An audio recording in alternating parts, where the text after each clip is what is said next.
स्वागत है सर आपका हमारे चैनल में। जी जी, धन्यवाद सर, आपका भी स्वागत है हमारे विद्यालय में। एक बार अपना परिचय हमारे दर्शकों को जी, बताइए। मेरा नाम प्रमोद कुमार साफी। मैं 1994 से शिक्षक के पद पर कार्यरत हूँ। यहाँ मैंने जो पारी की शुरुआत की है 2018 से 31 दिसंबर 2017 को मैंने इस विद्यालय में ज्वाइन किया है। तब से इस विद्यालय में कार्यरत हूँ।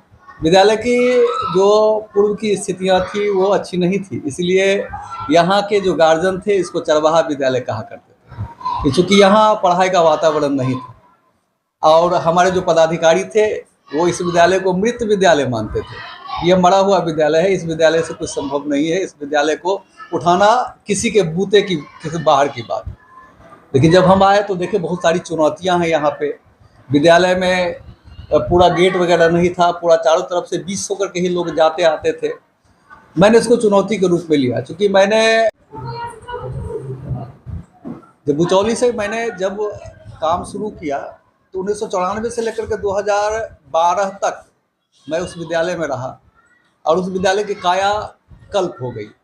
पदाधिकारी सब आते थे तो कहते थे कि विद्यालय नहीं मंदिर है, इतना खूबसूरत विद्यालय बना हुआ था वो। मैंने वहाँ लोगों से दान लेकर के, जमीन दान लेकर के पुनः वहाँ पे भवन बनवाया और विद्यालय को आदर्श विद्यालय तक पहुँचाया। इसके बाद मेरा ग्रेजुएशन में कुशेश्वर स्थान में ही औराही में मेरा पदस्थापन हुआ।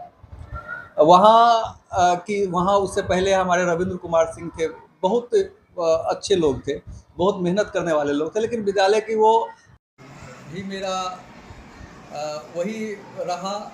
इसके बाद जो है सो विद्यालय में इतना सारा बदलाव हुआ, क्योंकि वहाँ के लोग थे वो पहले मुझे जान रहे थे, मेरे नाम से परिचित थे। क्योंकि बुचौली में वहाँ के जो पत्रकार लोग थे, एक प्रभात खबर के थे सुधीर जी, वो हमारा नाम जानते थे, हमारे विद्यालय पर जाते थे। जब उनको मालूम हुआ कि हम इस विद्यालय में आए हैं तो एक लोगों को के बीच में सैलाब उमड़ गया। सारा लोग वहाँ आते, जहाँ आप देख रहे हैं कि हीरा जी थे, तो वहाँ के बच्चे भी हमारे ही विद्यालय में आने लगे। अब देखते हैं इनके 500 से अधिक बच्चों का नामांकन हो गया। वेल डिसिप्लिन्ड स्कूल के रूप में उस विद्यालय को जाना जाता था।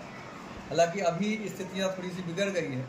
इसके बाद हम यहाँ आए, यहाँ की स्थिति तो सबसे भयावह थी। थोड़ा सा प्रयास किया, अभिभावकों से संपर्क किया, लोगों ने इस विद्यालय में बच्चों को भेजना बंद कर दिया था। बगल में एक और विद्यालय, हाँ, इस मध्य विद्यालय बेहता में बच्चे जाते थे, या फिर इधर के जो बच्चे थे वो मोहन बढ़िया में पढ़ा करते थे। इस विद्यालय में जो है तो बच्चे नहीं आते। लेकिन मैंने गार्जियन को जाकर के संपर्क किया और कहा कि आप मुझे 1 महीना के लिए मात्र बच्चा दीजिए। इससे पहले जो हेडमास्टर साहब थे, हम कहे कि आप हेडमास्टर की कुर्सी पर बने रहिए, हमको 1 साल तक टीचर के रोल में रहने दीजिए। और 1 साल तक जो है तो मैंने बच्चों को पढ़ाया। बच्चे ही मेरे प्रचार के साधन बने और विद्यालय में कहने लगे कि नहीं, विद्यालय में अच्छी पढ़ाई होती है। और बच्चे लोग जो है तो जुड़ना शुरू किए, अभिभावक लोग जुड़ना शुरू किए। और आज आप जब विद्यालय में प्रवेश किए होंगे तो विद्यालय की रूपरेखा देखे होंगे। विद्यालय में प्रवेश करते ही विद्यालय का एक अलग छवि बनता है। आपके विद्यालय में +2 भी आपके अंदर था कुछ दिन? हाँ, पहले मेरे ही अंदर था। उसके बारे में थोड़ा सा मतलब। हाँ, मैं था कि जिस समय में हमारे अंदर +2 था तो हमारे पास टीचर नहीं, तो मुश्किल स्थिति हो गई कि हम +2 तक के बच्चों को पढ़ाएंगे कैसे। तो ऐसे में मैंने यहाँ कुछ लोग कोचिंग पढ़ाते हैं, मैंने उनसे संपर्क किया कि आप हमको 1 घंटा, आप चूँकि पैसा लेते हैं, पढ़ाते हैं, और 1 घंटा हमारे विद्यालय में आकर के आप बच्चों को पढ़ाएं। सभी लोग मान गए, वो आना शुरू किया। हमारे बच्चे जो मेडिकल की पढ़ाई करते थे वो जब गांव आते थे तो उन्हें मैं विद्यालय से जोड़ता था। मेरा एक भाई है जो ट्यूशन पढ़ाता है, उनको बुलाया कि तुमको डेली हम जो है तो पढ़ाओ, तुमको महीना में 2000 रुपये हम देंगे। और अपने पॉकेट से वो सब देना शुरू किया और विद्यालय का रिजल्ट बेहतर हुआ।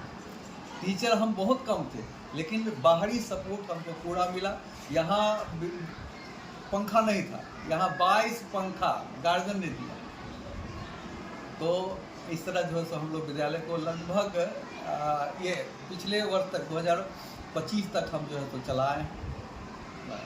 और अभी जो है तो नए हेडमास्टर साहब आ गए हैं, तो विद्यालय की अलग जो है तो पढ़ाई होती है। पहले शिफ्ट में भी विद्यालय चलता था, अभी शिफ्ट जो है तो टूट गया है। सर, एक निजी प्रश्न पूछना चाहेंगे, अगर आप शिक्षक नहीं होते, इस प्रधानाध्यापक नहीं होते तो किस और रुचि आपकी की रहती, क्या होती है? हम अगर यहाँ प्रधानाध्यापक, चूँकि हमारी सब दिन से रुचि रही है पढ़ाने की, हम प्राइवेट ट्यूटर रहते हैं, पढ़ाना ही रहते हमारा शिक्षा के क्षेत्र हाँ में। रहते हम शिक्षा के क्षेत्र में। ये हमारे पढ़ाने का, जिस समय में हम 10th क्लास में पढ़ते थे उस समय भी 10th क्लास के बच्चों को पढ़ाया करते थे। तो जब तक हमें नौकरी नहीं मिली थी तो हम ट्यूशन ही करते थे और पूरा एकदम से मन में था कि हमको शिक्षक बनना है। जो लोग आपको देख रहे हैं हमारे चैनल के माध्यम से, जो पढ़ाई कर रहे हैं, शिक्षक बनना चाहते हैं, उनको क्या संदेश देना चाहेंगे? जी, जो शिक्षक बनना चाहते हैं सबसे पहले तो ये जान लीजिए कि यदि आप शिक्षक बनते हैं तो पहले सोच लीजिए कि हम इस क्षेत्र में जाएंगे तो हमको तन मन धन से पूरा शिक्षक के रूप में जो है तो देना है। होता है क्या, लोग नौकरी में जाने के बाद वही लोग जो चाहते रहते हैं कि नहीं हमको किसी तरह नौकरी मिल जाए तो हम अच्छा करेंगे, लेकिन जब मिल जाने के बाद वो अच्छा नहीं कर पाते हैं। तो मन में, क्योंकि शिक्षक ऐसी नौकरी है जिसमें सबसे अधिक प्रतिष्ठा है, यदि आप उस प्रतिष्ठा को कमाना चाहें तो आजीवन आप रिटायर कर जाएंगे फिर भी शिक्षक रहेंगे और समाज में उतनी इज्जत आपको मिलती रहेगी। तो आप जाएं तो बच्चों के बीच रहें। जैसे आज हमारे यहाँ एक टीचर का जन्मदिन है, बच्चे को कैसे मालूम हो गया और देखिए पूरा सेलिब्रेट कर रहा है बच्चा। तो शिक्षक जो है सो बच्चे के बीच में घुल गए। बच्चा एकदम से शिक्षक को जो है तो चाहता है कि नहीं, इनको चाहे वो विद्यालय का अवधि हो या बाहर का समय हो, उससे एकदम चिपका हुआ रहता है। तो टीचर ऐसे ही हो कि बच्चे एकदम से चिपके रहें टीचर से, उसको छोड़े नहीं। आप जाने लगे कहीं तो उनको दिक्कत हो। कभी कभी आपको देखने को मिलता है कि शिक्षक का ट्रांसफ़र हो जाता है तो बच्चे रोड जाम कर देते हैं, रोने लगते हैं। तो ये पृष्ठभूमि आपकी होनी चाहिए कि आपके ना रहने से बच्चे बेचैन हो जाए, व्याकुल हो जाए कि फलाना सर नहीं है। ये हुई शिक्षक की मर्यादा।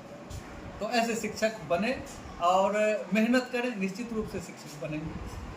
हमसे बात करने के लिए जी, आपका भी बहुत बहुत धन्यवाद।